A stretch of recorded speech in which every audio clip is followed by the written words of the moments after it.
Hello friends, welcome to cook with Dayalini. இன்றைக்கி நம்ம பாவக்காய் பொரியல் பண்ண போகிறோம். ரொம்ப எண்ணெய் கம்மியாக விட்டு கொலஸ்ட்ரால் இல்லாத ஒரு டிஷ்ஷு தான் இது. அதனால் இன்றைக்கி அதை எப்படி செய்யலாம்னு பார்க்கலாம். அதுக்கு 2 பாவக்காய் எடுத்து நறுக்கி வச்சுருக்கேன்.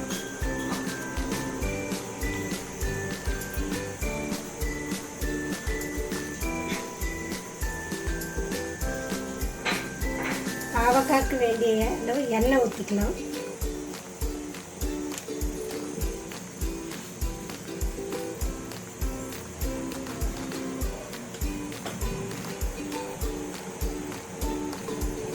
இது கொலஸ்ட்ரால் அதிகமாக இருக்குது அப்படின்லாம் ஃபீல் பண்ணுறவங்க ஃப்ரைலாம் இல்லாமல் சாப்பிட, கசப்பாக இருக்குது அப்படின்னு சொல்லாமல் சாப்பிட்றதுக்கான ஒரு டிஷ்ஷு தான் இது. இன்றைக்கி எப்படி கசப்பு இல்லாமல் சாப்பிட்லான்னு பார்க்கலாம். எண்ணெய் சூடாயிடுச்சு. ஒரு ஸ்பூன் கடுகு போட்டுக்கலாம். கொஞ்சம் உளுந்த பருப்பு,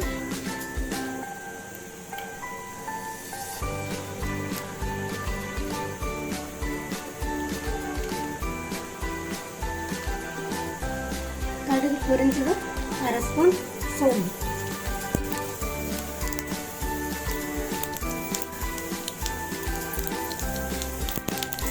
கொஞ்சம் கருவேப்பிலை போட்டுக்கலாம். நம்ம கொஞ்சம் பெருங்காயம் போட்டுக்கலாம்.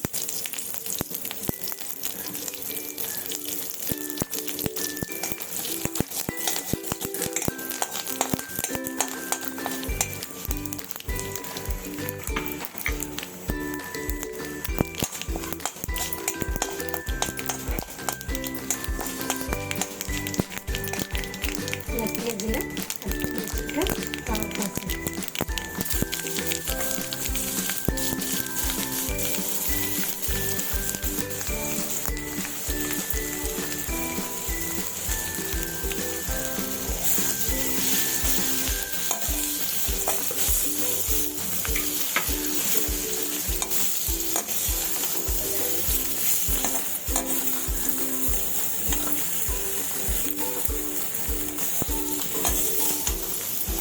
டிஷ்ஷுக்கு தேவையான அளவு மஞ்சள் ஆட் பண்ணிக்கலாம்.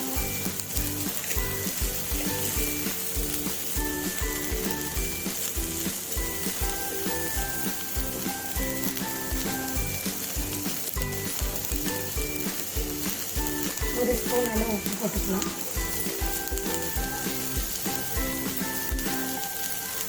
நல்லா ஒன்று சேர கலந்து வைக்கணும்.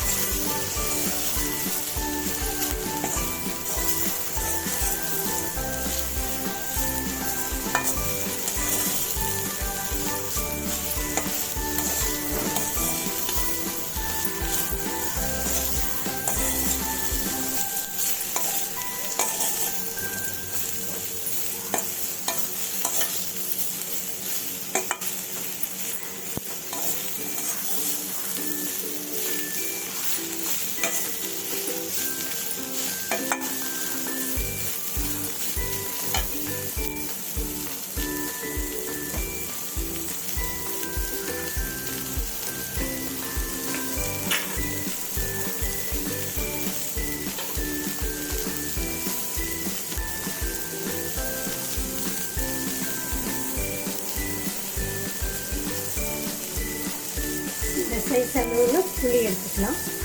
இதை போட்டுக்கலாம். புளி சேர்க்கறதுனால கசப்பு தண்ணி இருக்காது.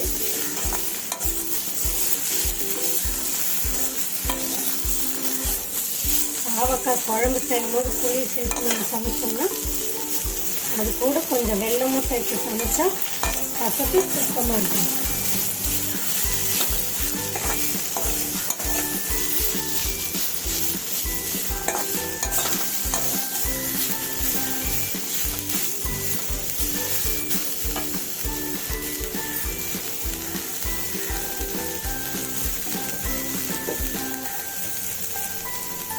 டிஷ்ஷுக்கு தேவையான தண்ணி கொஞ்சம்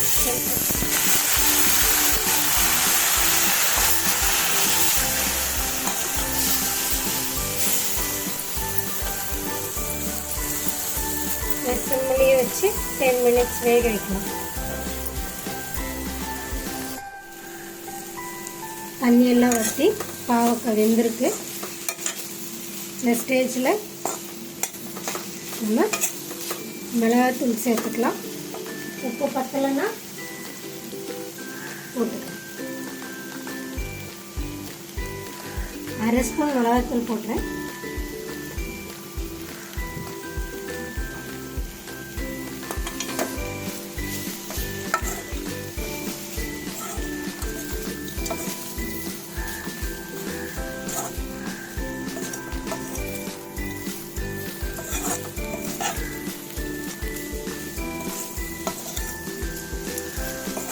அவ்வளோதான்.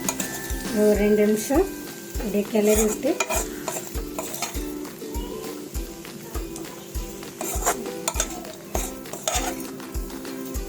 இது இந்த பாவக்காய் சுகர் பேஷண்ட்டாக இருக்கா அவங்க நல்லாவே சாப்பிடலாம். ஏன்னா இதில் கசப்பு தன்மை இருக்கிறதுனால கண்ட்ரோலாக இருக்கும். தென் குழந்தைங்களும் சாப்பிட மாட்டாங்க. அவங்களுக்கு இந்த மாதிரி செஞ்சிங்கன்னா காரம் கம்மியாக போட்டு இதில் கசப்பு இல்லாமல் இருக்கிறதுனால குழந்தைங்களும் சாப்பிடுவாங்க.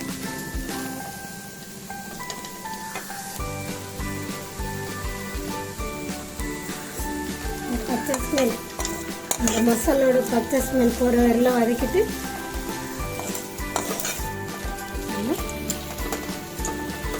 வேக வச்சு எடுத்துடலாம்.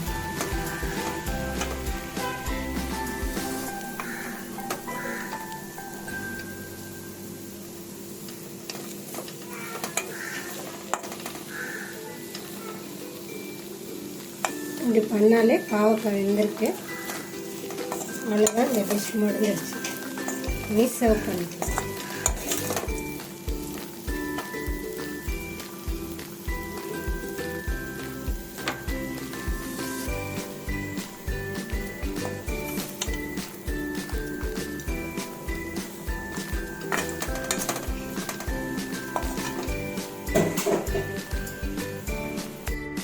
அவ்வளோதாங்க, நம்ம பாவக்காய் பொரியல் ரெடி.